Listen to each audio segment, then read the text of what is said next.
In our third video looking at survival analysis of SPSS, we're turning our attention to the Kaplan-Meier method.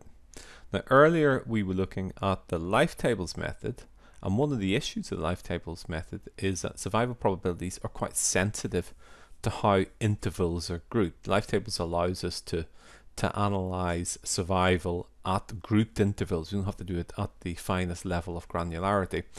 And because of that, it means that the probabilities and survival chances can jump around quite a bit, especially if you're dealing with quite small samples of data.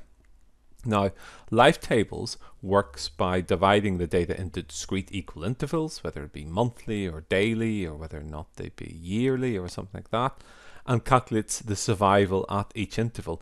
With Kaplan-Meier, however, survival is only recalculated each time an event occurs. So only when the critical event occurs does it update the table. So it's focusing on when the events actually occur. For each interval, survival probability is calculated as the number of subjects surviving divided by the number of patients, for example, if they are patients at risk. And the Kaplan-Meier procedure is appropriate when the time to critical event measure is precise enough so that there are relatively few ties in the data. In other words, it rather expects you to be working with data sets where you've got quite a fine degree of granularity in the intervals and they're not grouped so widely that you're going to get a lot of ties in the data. Whilst life tables is a descriptive procedure, Kaplan-Meier analysis is regarded as a non-parametric method, so it's one of these methods where it doesn't make a lot of distributional assumptions about the nature of the data it's working with. However, the few assumptions it does make are fairly reasonable, and two of these are that the probabilities for the event of interest are assumed to be stable with respect to absolute time. That is simply saying that cases that enter, for example, a study at different times, so you might have patients who begin treatment at different times, should behave similarly. The second assumption is that there shouldn't be any major systematic differences between censored and uncensored cases. If, for example, many of the uncensored cases are patients with more serious conditions, your results could be biased. For our Kaplan-Meier example, we're working with a sample data set that contains only 200 rows of data. And the data set is really looking at the effect of pain medication. So each row represents a patient receiving pain medication. The time to event variable in this case is simply the time it takes for the medication to actually have an effect. And the event variable denotes whether or not the effect occurred at all or whether the data were censored. Now, a key additional variable measures whether the treatment was administered with a new drug or using an existing traditional method. And the sample file we're using is called painmedication.sav. It's included in the samples folder where SPSS statistics is installed. And you should be aware that access to this procedure requires users to have the SPSS Statistics Standard Edition or at least the Advanced Statistics optional module. So this is what the pain medication dataset looks like in SPSS statistics, and if we want to run our Kaplan-Meier analysis, of course we're going to go to Analyze down to Survival. It's the second option this time around. Click on Kaplan-Meier, calls up the dialog box. First thing it's asking for us is what our time to event variable is. It's time to effect here, the amount of elapsed time until the drug takes an effect or did not take an effect. I think time is probably measured here in hours. I'm not sure. It seems to be just a real number, so 1.2 or 2.8 or something like that. So we'll assume it's hours, let's say. We also have the effect status variable that we can add in. Notice also that the time variable here doesn't include the options for us to limit the time range, which we did have in life tables, or to say every third or every fourth case to update the table. It's simply going to use just time, and in fact the table itself is only going to be updated when an event has occurred. So it's only going to be looking at these examples of when the category has taken effect. In terms of the status itself, the status of course is it's either taken an effect or it's censored, and we simply need to tell it what taken an effect is coded as, which is coded as 1. So we hit define event here, we say single value 1 means it's taken an effect. And we're actually going to add in a factor variable at this stage. We're going to say let's look at a kind of control test variable here. We have this treatment variable which simply indicates whether or not a new drug was used, which is coded as 0, or whether the existing traditional drug was used.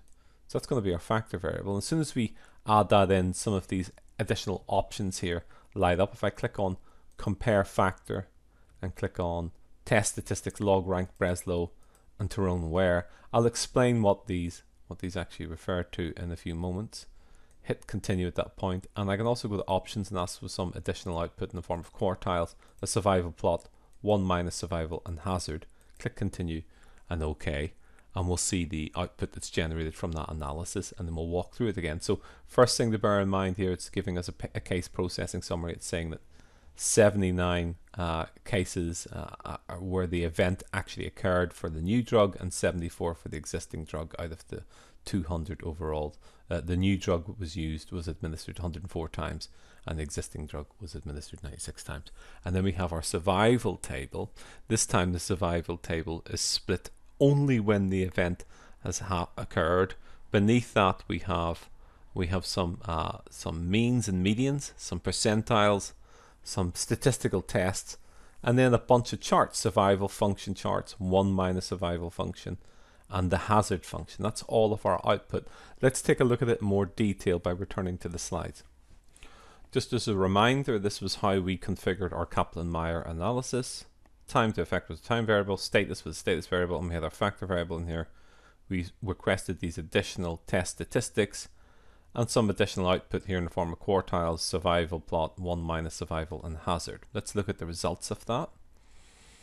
So this is the initial survival table we got. We've already talked about the case processing summary. It tells us how many times the new drug was administered and the existing drug was administered, and how many events occurred, how many times the drug took an effect for each of these two groups, and how many times it didn't take an effect or effectively was censored, but we don't know when it eventually took an effect. Then we look at the survival table. So let's zoom in and have a little look at that in more detail. First of all, we have this category here simply saying does this relate to the new drug or the existing drug. So the first part of the table relates to the new drug. Then we have the time variables. That's sorted in time. So we've got 0.6 is the earliest time at which an effect could have occurred, and we can see here that 0.6 occurs right away, followed by another event which occurs at 0.6. So we know that 2 events occurred at 0.6 hours, let's assume, where the drug has had an effect. Then we have the status course itself. Note that censored cases are not included in the table, so it only shows when the event has occurred. And then we have cumulative survival, i.e. the proportion of non-censored cases where the effect has not yet occurred. So, you know, round about time 0.7 hours, 0.8 hours, 0.9 hours, 95% of the cases the effect has still not occurred. And then we have the standard error. Well, standard error, as we saw earlier, is basically an estimate of variance or reliability of the cumulative survival.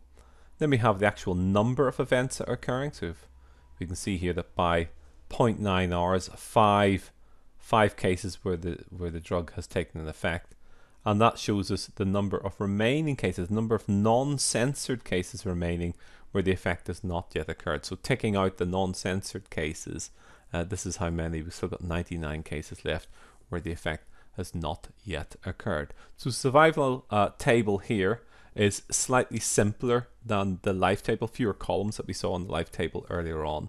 And it's pretty straightforward. The key point here is to remember that we have a time variable and we have the status, which is only updating the estimate of survival, proportion of survival, when the event actually occurs. The other output that we're seeing here initially takes a form of some descriptive statistics, some means and medians for survival time, as well as some percentiles. And it's basically telling us that, bearing in mind that this is focusing only on those cases where the effect occurred, so we're taking out the censored cases, it's saying that for the new drug, on average, the effect occurs about 4.8 hours in, whereas for the existing drug, it occurs about 5.1 hours in. And we have some 95% confidence intervals here telling us how reliable these are.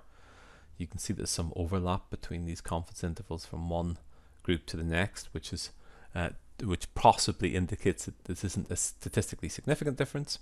And then it also shows a median values for these, so 3.7 hours for the new drug, as a median value, the 50th percentile, if you like, and for the existing drug 4.1 hours. A slight difference here again, and some 95% confidence intervals. And then we look at it further, we break it down into percentiles, and what we're saying is that the 25th percentile here is basically saying that, you know, for those cases where the drug did have an effect, 25% of them remained after 7.1 hours for the new drug and 7.7 hours for the existing drug, where the effect had not yet occurred. The 50th percentile here is exactly the same, you will note, as the median values. So it's just saying, you know, the median value for these two groups is that. And for the 75th percentile, it's saying that at 1.9 hours for the new drug and 2.4 hours for the existing drug, 75% of the cases the effect had still not occurred in.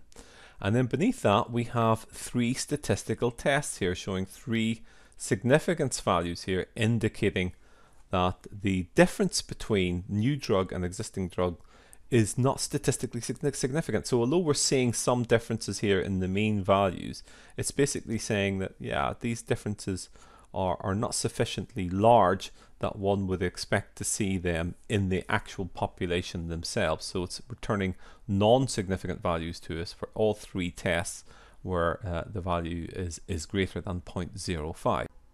So that leads us to conclude that the new drug doesn't really have a significantly better effect than the traditional drug, in the sense that it doesn't take effect earlier. Now, the 3 tests that compared the equality of the survival distributions for the different groups there are slightly different one another. You can see that I asked for all 3 of them. Log rank is a simple test where all the time points are weighted equally in the test. Breslow is a slight modification of that. That's where the time points are weighted by the number of cases at risk at each time point. So less power when the percentage of censored cases is large, and early events tend to be weighted more heavily than later events because you tend to have more cases available earlier on in the survival curve. And shown where time points are weighted by the square root of the number of cases at risk at each point. It is more sensitive when survival functions do not differ by a constant factor, but it is regarded as a compromise between the previous 2 tests. And that only leaves us to look at the survival charts themselves. So the survival function chart, we've already seen this type of chart earlier in the life tables example, where in this case we've got 2 survival functions. We're comparing the new drug in blue to the traditional existing drug in red. And as we've seen earlier, that the statistical tests indicate that the new drug's not necessarily better than the existing drug, or vice versa. And that's basically because there's not a massive difference between the survival functions. They are quite closely tracking one another here.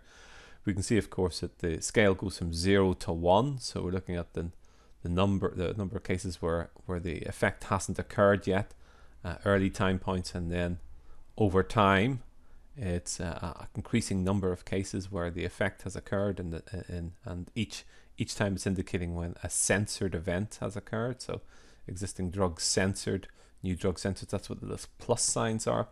And the number of cases where the effect hasn't occurred yet tends to bottom out round about 10% here, so time to effect. The inverse of that, which is just showing the increasing number of cases where the effect is occurring, is the 1 minus survival function. This is 1 minus survival function. Now, before we look at the hazard function, it's just worth reminding us of the differences between the survival function and the hazard function. The survival function that we just looked at there denotes the probability that a person or subject will survive beyond a given time point based on the rate of occurrence in a sample of data. This is something that life tables and Kaplan-Meier will compute for us. The hazard function, however, denotes the rate of failure or non-survival occurring at a time point based on the fact that the subjects have made it this far without encountering the event of interest. So the fact that they've made it this far without encountering the event of interest. And therefore the cumulative hazard function measures the expected rate of occurrence in a given time point, so that the values can exceed 1. That means that if the periodicity, for example, was measured in years, you could reach a time point where a given event might be occurring 1.5 times a year on average, by that stage. So think of it as a rate rather than as a percentage. So when we look at the cumulative hazard here, we're looking at the rate of occurrence cumulatively over time. So it's not quite the same as the survival chart and should be interpreted differently.